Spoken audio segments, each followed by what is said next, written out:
Hey guys, welcome back to another one. So today I'm going to show you how to build a skinning machine out of square tubing and also other various metal parts that you can find just laying around. So right here I have the almost completed project, but otherwise I'll let the video speak for itself and kind of bring you through the steps, and I'll be back afterwards.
Alright, so as you guys can tell, it really helps to have someone that actually knows how to weld and everything like that.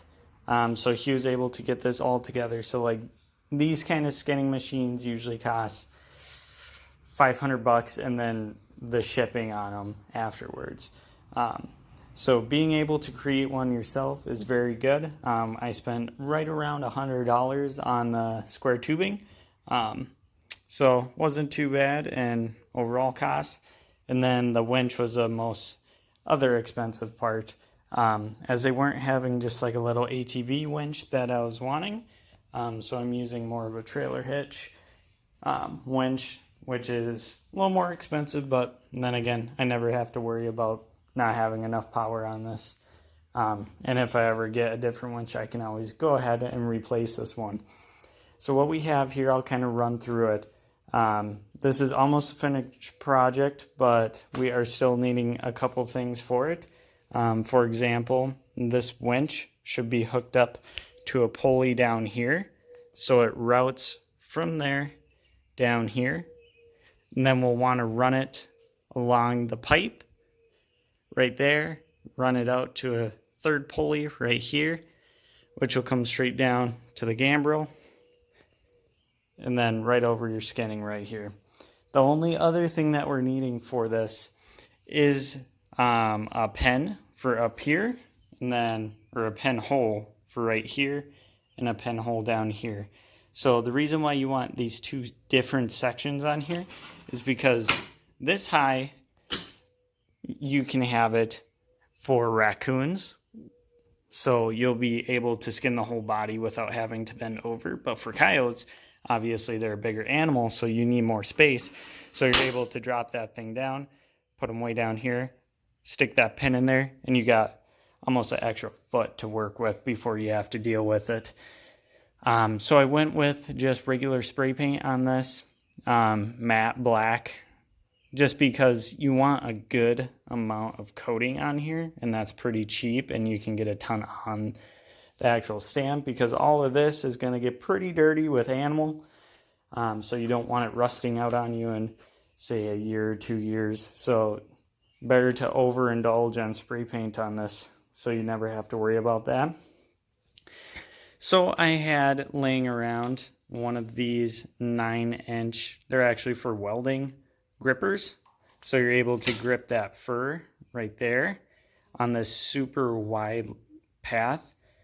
Because if you just use like a regular vice grip, it would just completely rip right through when you're trying to put any tension on the animal, so you can't do that.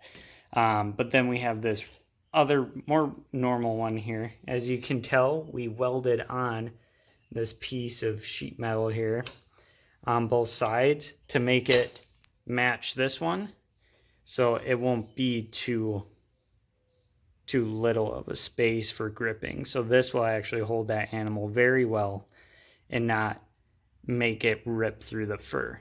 So with that being said, we got that. So with the winch, came with a hand controller. Then I'll just have my battery set up with a trickle charger on it. So basically you have in and out on it. So obviously right now we're still waiting on getting those pulleys, but you basically get the gist of it.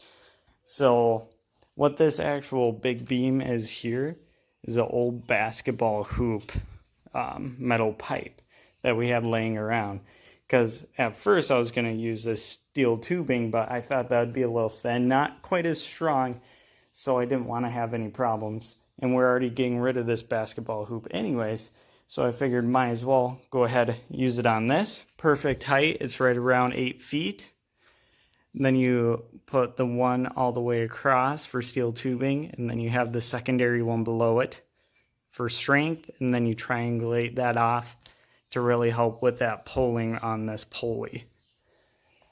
And then also we have triangle strength here, because all this weight's going to be hinging on this front piece, so you really want a lot of help here.